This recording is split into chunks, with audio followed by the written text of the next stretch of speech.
Hello, hello, hello, redefining widowhood. This is Carmen Andrea Harris.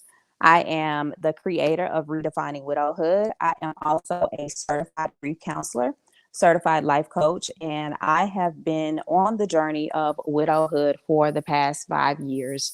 Welcome to the first podcast of 2024. So it is my intention to drop a brand new podcast and to go live with the podcast once a week. Okay, that's my goal and my intention. So I'm putting it out there so that way I can be held accountable. So you can expect me live once a week.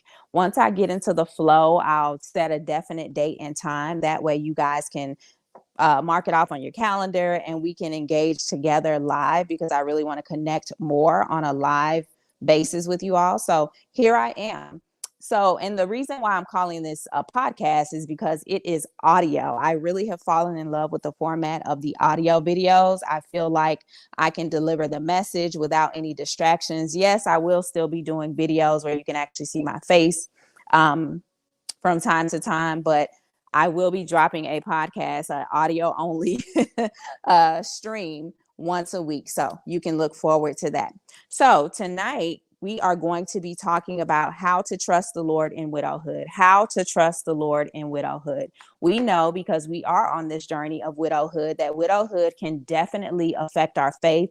It can affect our trust in the Lord, and it can sometimes put us on a journey to where we lose all of our hope and our trust and our faith in the Lord. So that's where the basis of this podcast is coming from. And I am going to be coming from Proverbs chapter 3, verses 5 through 6. And I just want to read it very briefly before I get into tonight's message. So Proverbs 3, verses 5 through 6 says, "Trust in and rely confidently on the Lord with all your heart, and do not rely on your own insight or understanding. In all your ways, know and acknowledge and recognize him, and he will make your path straight and smooth, removing obstacles that block your way." So my goal and my objective and intention tonight is to motivate and encourage you to move forward in the Lord and with the Lord during your widowhood journey and beyond. So I know that starting a new year without your husband can be scary. It can be bewildering. It can be confusing and just simply perplexing. I know, because I have walked this journey. I know that it's scary walking blindly into a new year, a new season, and essentially new territory without your life partner, without your husband, without the father of your children, for those of you who have children. I also know that you may have some uncertainty and some reservations when it comes to trusting God after he allowed for your husband to die. We put all our faith and all of our trust in the Lord, those of us who are believers and who really believe the word, and he allows for something so devastating as your husband to die, and that can shake the foundation of your faith and your trust in the Lord. I know that it hurts and that it may feel like you've been betrayed by God and you may want nothing to do with God. This is understandable. God understands. This is not an abnormal emotion or reaction to widowhood. I know that you may feel like you're at your lowest point emotionally, mentally, and spiritually. And you may feel like you have nothing to give, not even to your children or anyone around you. You may also feel like you have nothing left.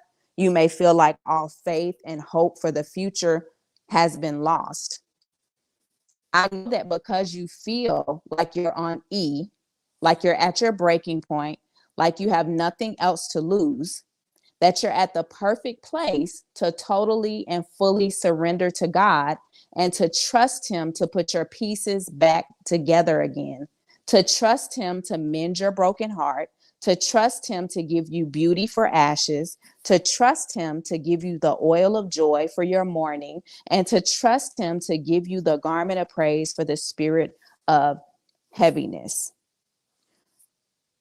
I know all of this because it's the exact same emotional, mental, and spiritual journey that the Lord took me through from December 16th, 2018 up until now. When my husband died, it was like a punch to my gut. It didn't shatter my faith, thankfully, because I had built such a strong foundation of faith before my husband died, because I was going through a trying season then. But I was really caught off guard, and I didn't understand why the Lord allowed for that to happen. So I went on this journey of just a range of emotions. And I remember in the very beginning telling the Lord, like, God, you really cut me deep with this one. Like, you really just cut me deep with this one. And I don't understand like why you allow for this to happen. And I said all of that to say this life is not without heartache and pain. Yes, some people experience more heartache and pain than others. No, every woman, every wife will not experience widowhood, especially premature widowhood. Okay. And when I say premature widowhood, I'm not trying to sound ageist or anything like that.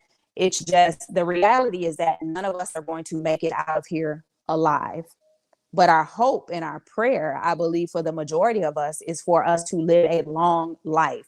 In the Bible, it talks about with long life, I will satisfy you and show you my salvation. In the Bible, I also believe it refers to, and don't quote me because I'm not a theologian, I'm not a teacher of the word, but I believe somewhere in there, it talks about a full life being 70, which a score is 20.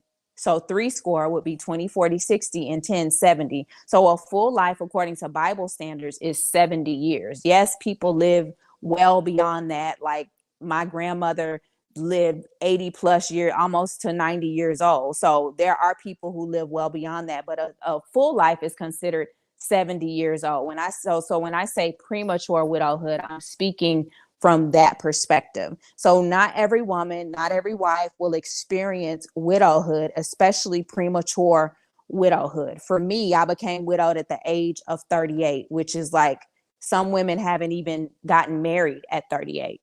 So I'm talking along those lines of like, okay, you didn't get a full 50 years with your husband. To me, that's premature widowhood. So as I said, this life is not without heartache and pain. And yes, some of us experience more heartache and pain than others, but I believe that we experience this because it's a part of our divine journeys, okay? Whether it was God's perfect will or his permissive will. And that's an entirely different story, because I believe that God has a perfect will, a perfect vision for our life. However, I believe that because we live in a fallen world, because we have free will, because of just different variables, there is also God's permissive will of what he will allow to happen. And when I talk about that, I think about the story of Job, where the enemy, the devil, Satan, he's only able to attack Job's family and all of his belongings and his children and his wife because of God giving Satan permission. Okay, so I'm speaking along those lines, but I don't want to get too deeply into that. But what ultimately matters is what we do with all of this, how we run our individual races moving forward until our time on this side of heaven is done. So tonight, or whenever you hear this podcast, I challenge you to make a decision to trust God totally and fully in the midst of your grief. I challenge you to trust God in the midst of your sadness. I challenge you to trust God in the midst of your anger. I challenge you to trust God in the midst of your unanswered questions.